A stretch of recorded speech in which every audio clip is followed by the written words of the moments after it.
ఆత్మావలోకన కార్యక్రమానికి స్వాగతం, సుస్వాగతం. వెల్కమ్ టు అవర్ ఛానల్ ఆత్మావలోకనం. మనం ఆత్మావలోకనంలో ఎప్పుడు ఒక మంచి మాటను, మనం గుర్తు చేసుకోవాల్సిన మాటను ఈ కార్యక్రమంలో చెప్పుకుంటూ ఉంటాం. అలానే ఈరోజు మనం చిన్నప్పుడు వింటూ ఉంటాం, ఎప్పుడు కూడా మన పొలానికి ఒక కంచె వేశారు. ఈరోజు నాకు అది ఎంతో దగ్గరగా అనిపించింది. మన లైఫ్స్ కానీ మనకు ఎలా అది అన్వయింపబడుతుంది అనే భావన కలిగింది నాలో. కంచె అంటే ఏంటి? మనం చెట్లు, పొలాలు, పంట వేసినప్పుడు దాని చుట్టూ ఒక కంచె వేస్తూ ఉంటాం. అది ఎందుకు? For protection. అంటే వేటి నుంచైనా, జంతువుల నుంచి కానీ దేని గురించైనా అది సంరక్షించుకోవడానికి మనం చుట్టూ కంచె అనేది వేస్తూ ఉంటాం. అది ఎందుకు అంటే చెప్పలేం. దాని ముళ్ళ వల్ల కానీ, దాని అంటే అగ్గుచ్చుకోవడంలో లోపలికి రాకుండా వేటిని నివారించడానికి కంచె అని అనేవాళ్ళు. ఈ రోజుల్లో మనం దీన్ని ఎలా అన్వయించుకోవాలి మన లైఫ్కు? ఎందుకంటే ఈ రోజుల్లో జరుగుతున్నటువంటి విధి విధానాలకు అది ఏం చెప్తోంది మనకు ఆ విషయం అనే దాని మీద మనం మాట్లాడుకుంటే ఒక చిన్న స్టోరీ చెప్తా.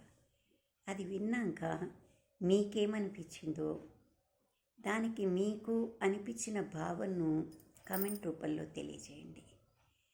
నేను నాకు అనిపించింది చెప్తాను. ఏంటంటే ఆ స్టోరీలోకి వెళ్తే మనము ఒక 2 చెట్లు ఉన్నాయన్నమాట. ఒకదానికి ఒక చెట్టుకేమో కంచె వేశారు. అంటే మనము రోడ్డు పక్కన ఒక తీగ లాంటి కమ్ముతో చుట్టినటువంటి దానికి పెడతారు చెట్టుకు. అలా ఒక చెట్టుకు అలా పెట్టబడింది, ఇంకో చెట్టుకు అసలు ఏం పెట్టబడలేదన్నమాట. అలా 2 చెట్లు పక్కనే ఉన్నాయి. అప్పుడు ఈ పెట్టని చెట్టు అంటోంది పెట్టిన చెట్టుతో, నీకు ముళ్ళ కంచె పెట్టారు చుట్టూ, నిన్ను నివారిస్తున్నారు, నిన్ను స్వేచ్ఛగా ఉండనివ్వట్లేదు, నీకు అవరోధం పెట్టారు.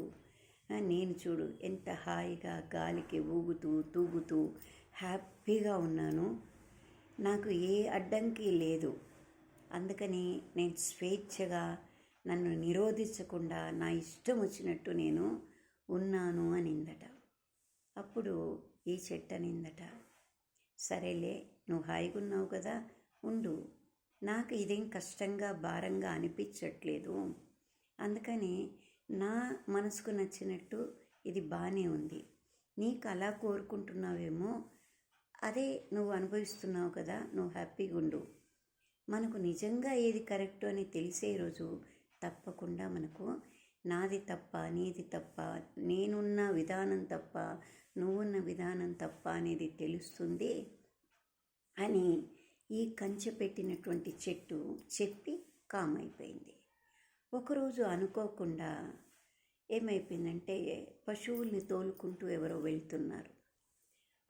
ఆ చెట్ల దగ్గర నుంచి వెళ్తూ వెంటనే ఒక జంతువు, మేకలు కానీ అవి ఏవైనా దబదబ ఈ ముళ్ళ కంచె ఉన్న చెట్టు దగ్గరికి వచ్చి ఆ చెట్టు ఇరగొట్టేయాలి, తినేయాలి ఆకుల్ని అని మూతి పెట్టిందనమాట. వెంటనే ఆ కంచె దానికి కుచ్చుకోవడం వల్ల వెంటనే వెనుదిరిగి వెళ్ళిపోయి ఏదైతే కంచె లేదో ఆ చెట్టు దగ్గరికి 1కి 4 వెళ్ళిపోయాయన్నమాట.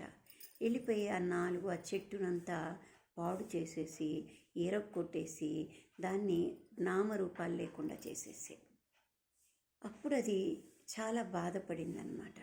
ఒరే, అది ప్రొటెక్షన్ వల్ల రక్షింపబడింది, కానీ నేనేమో రక్షింపబడలేదు, చూడు అది అన్నదే నిజమైంది కదా అనుకుందట. కానీ పూర్తిగా దానికి ఇంకా అవగాహన రాలేదు. సరే, ఇంకా కొంతకాలం మళ్ళీ గడుస్తుంది. ఈ కంచె ఉన్న చెట్టు పెరుగుతూ ఉంది. మంచిగా ఏపుగా దాని లోపలే ఆ పరిధి లోపలనే పెరుగుతూ బాగా ఉంది. ఆ చెట్టు ఏదైతే స్వేచ్ఛ అని కంచె లేని చెట్టు ఉందో మళ్ళా చిగుళ్ళు పెట్టి మళ్ళా కొంత మొలకెత్తి బాగుంది చెట్టు. ఒకరోజు గట్టిగా గాలి విసిరి కొట్టిందనమాట. ఆ గాలికి ఈ కంచె వేయబడ్డ చెట్టేమో ఊగి దాంట్లోనే ఊగింది, ఇరిగిపోలేదు, దానికి నొప్పి తగలకుండా ఆ పరిధిలోనే ఉంది కాబట్టి ప్రొటెక్షన్గా ఉండింది. ఈ చెట్టుకు ఏ ప్రొటెక్షన్ లేదు, కంచె లేదు. సో అది ఊగి ఊగి అన్ని కొమ్మలు మళ్ళీ చిగుర్చినవన్నీ కూడా మళ్ళీ కింద పడిపోయాయి, ఇరిగిపోయాయి. అప్పుడు అది అనింది, దీంతో నేను నిజాన్ని ఒప్పుకోక తప్పదు ఎవరమైనా. కాబట్టి ఇప్పుడు నేను అంటున్నాను, నిజమే నువ్వు అన్నది. ఏదైతే కంచె ఉందో ఆ ప్రొటెక్షన్ చీల్చుకొని బయటికి రావాలి అని నాలాంటి వాళ్ళు కోరుకుంటారు. నేను అలానే అనుకున్నా, స్వేచ్ఛగా ఉన్నాను, చాలా విహారంగా నా ఇష్టం వచ్చినట్టు ఉండొచ్చు అనుకున్నాను. కానీ అది దానికన్నా ప్రొటెక్షన్ ఉన్నదే రక్షింపబడుతుంది, హాయిగా ఉండగలుగుతుంది, దానికి అవరోధాలు తగ్గడానికి అవకాశాలు ఎక్కువగా ఉంటాయి అని నేను ఒప్పుకుంటున్నాను ఈరోజు అని ఆ స్వేచ్ఛ అనుకున్నటువంటి చెట్టు, అంటే కంచె లేని చెట్టు, ఈ కంచె ఉన్న చెట్టుతో చెప్పి నాకు కూడా ఎవరన్నా అలాంటి రక్షణ ఇస్తే గన బాగుండు అని ఆ చెట్టుతో అనిందట. అప్పుడు ఈ చెట్టు అనిందట, మనం అనుకుంటాం కష్టం ఉంది, మన చుట్టూ ఏదో ఉంది అని, కానీ కాదు. దానివల్ల మనము సరి అయిన మార్గంలో ఉండగలుగుతాము, సరి అయిన పద్ధతిలో నడవగలుగుతాము, సరిగ్గా మన దారి తప్పకుండా మన గమనం ఉంటుంది అని నేను నమ్మాను. కాబట్టి దానికి ఒదిగి ఉన్నాను. అది నాకు భారమని నాకు అనిపించలేదు. అందుకే నేను హ్యాపీగా అప్పుడు ఉన్నాను, ఇప్పుడు ఉన్నాను, ఎప్పుడూ ఉంటాను అని ఆ చెట్టు చెప్పిందట. ఇది మనకేం నేర్పిస్తోందంటారు? మీకేమనిపించిందో మీరు చెప్పండి కమెంట్ రూపంలో. దానికి నా సమాధానం కూడా చెప్తాను. నెక్స్ట్ వీడియోలో దీని కంటిన్యూటీలో ఈ కథకు నేనేమనుకుంటున్నాను, ఆ కథలో మనకు చెప్పిన నీతి ఏంటి అనేది నెక్స్ట్ వీడియోలో నేను తప్పక తెలియపరుస్తాను. మీకు నచ్చితే లైక్ చేయండి, సబ్స్క్రైబ్ చేయండి. Thank you.